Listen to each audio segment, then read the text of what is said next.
Coach, how challenging is it to regroup after you've lost 3 senior starters? I think probably the challenging part has been one, the physical part. You know, usually they're growing too, but it's just probably, I think, just developing the mental toughness of you know, it's not easy. It's going to be ups and downs, and learning how to just fight.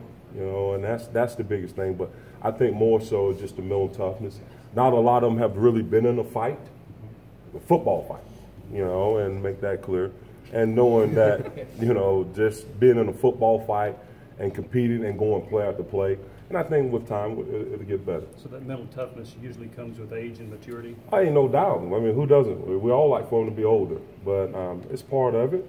We got a few of them that's been here a little bit longer, but and they didn't play a lot. They were backups, and you know, we got a lot of guys that didn't play in a lot of games and up front, but that's fine. We just got to keep getting them developing and doing toughness. So are you encouraged by what you have seen so far this spring? I think at times I'm encouraged, at times I'm disappointed, but I think that's part of football. But I feel good that eventually, if we can improve the mental toughness, we'll be okay. Who stood out to you this spring?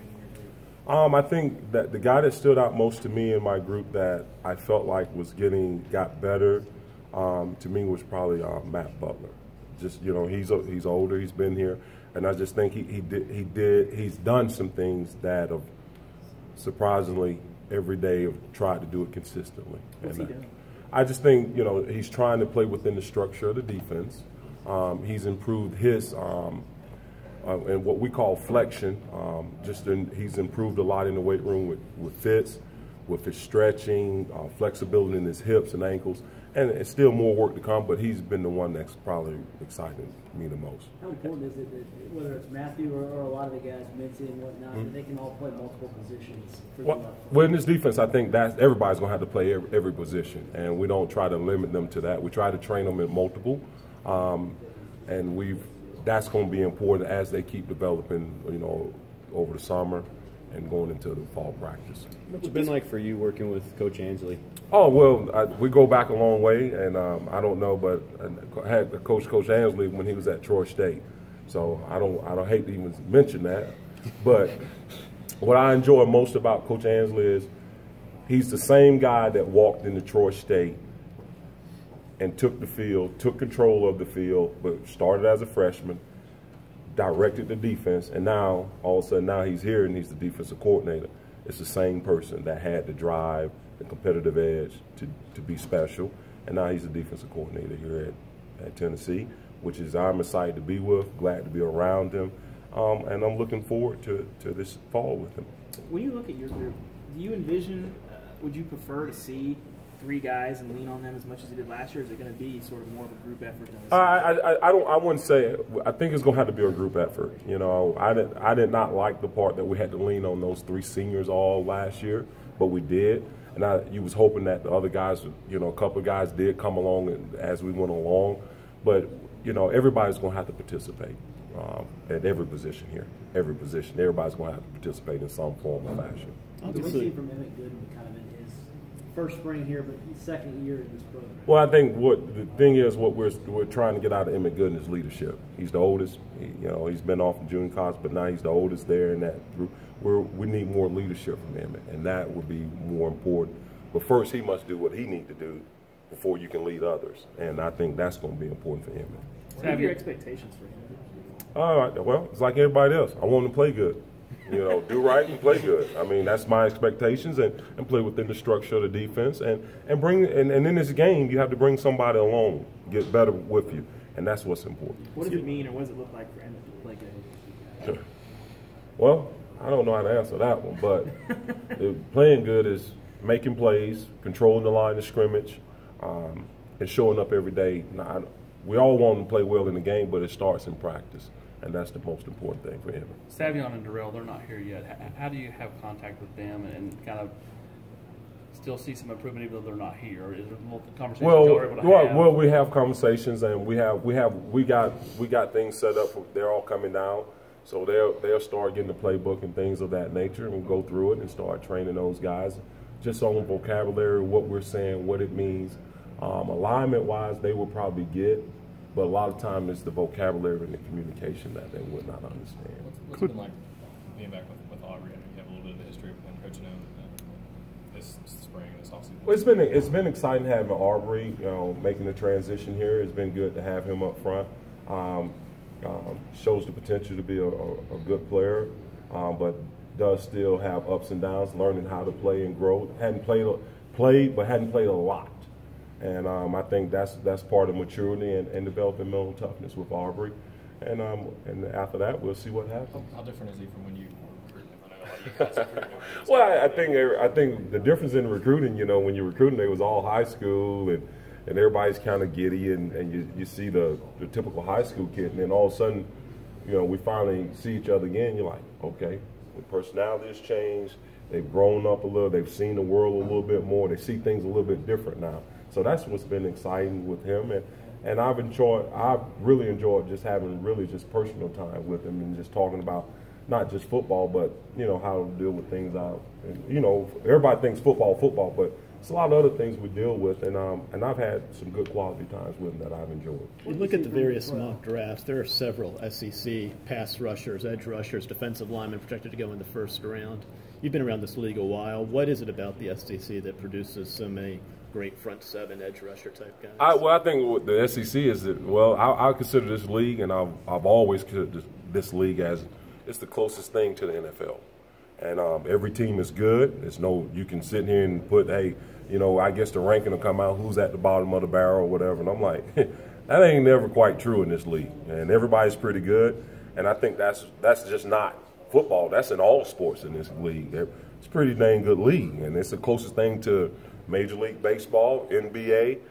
You got good players, and I think we see that every year of players developing to being big-time players. But I'm going to always say this, is that it's a big difference between NFL and college football. So my thing is you have to develop here and learn how to handle a lot of things and develop mental toughness and learn how to take care of your body, because in NFL, that's a big man game, a very big man game. And I think it all starts here first, taking care of your business here in the SEC. But with the defensive line, front seven specifically, do you expect there to be any sort of drop-off in this league after losing that many guys to the NFL? Well, you would not like to have any drop-off, but I think that's just up to us developing and keep developing mental toughness, understanding the game as we go along, and hopefully the light will come on before we start. You went to the Tennessee-Vanderbilt baseball game to watch your son pitch. What was that like to see him? Well, it's always exciting to watch my son pitch, I guess, because I'm on a different side of for this game here. Football is all, it's 11 on the field, and in baseball, when you're the pitcher, you kind of control the game. And baseball's it's a lot different than football, and so on my downtime, I have to kind of be a little bit of baseball coach, and just the mental part. Baseball is a big time mental game, and physically, but I really enjoy watching him. Proud of him, and we'll see what happens. Could you hit him? No, I never hit him. I had to catch him. So we got to, as he matured, we couldn't catch it anymore. The defense last year got much better against the run than the year before, but do you still feel like you've got to take some strides to get better?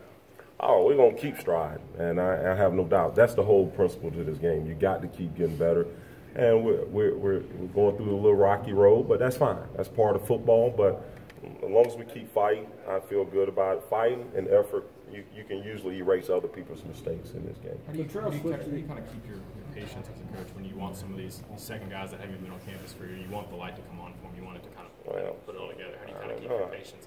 I've been doing it a long time, so I think I think it's more so keep communicating with them and understand them. It's not easy. And as the society we live in now, we all want things to happen right now, and it doesn't always happen right now. But the thing is, how bad do they want it? Do they want it as bad as I want them to have it? And that's what's important. And I call it, do you just having to give a little bit of oomph about you, that you care more than I care. If you care more than I care, I figure we got to change.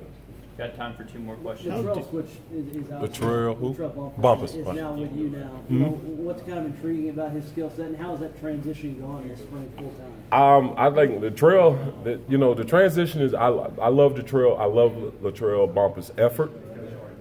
He's a great kid on and off the field, all of that. I think for him, it's now learning the communications, the vocabulary of what we're saying, blocks, learning why we're doing it. This is what you have to see, where your eyes need to be. And it's, you know, he was on the other side of the ball all last year. So this is all kind of new to him.